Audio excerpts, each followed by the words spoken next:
ग्रामपंचायत स्तरावर करण्यात येणाऱ्या 15 लाखापर्यंतच्या विकास कामावर हायकोर्टने कात्री लावली आहे।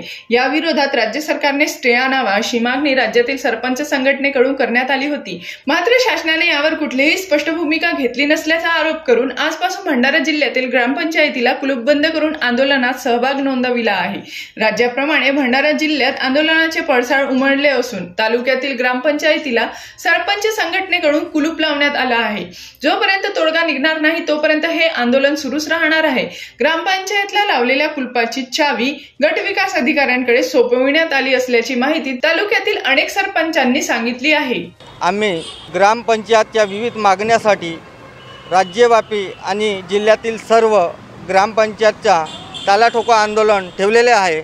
याचे कारण म्हणजे आम्ही जे राज्य शासनाला निवेदन दिलेले आहे त्याचे अजूनपर्यंत कुठलीही कारवाई झालेली नाही।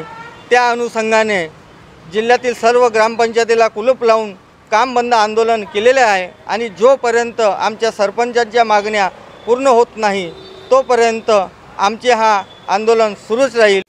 जीबी न्यूजचे प्रत्येक अपडेट मिळवून घेण्यासाठी तुम्ही आमच्या चॅनलला लाईक करा, सबस्क्राइब करा आणि शेअर करा। तसेच बेल आयकॉनला सुद्धा प्रेस करा।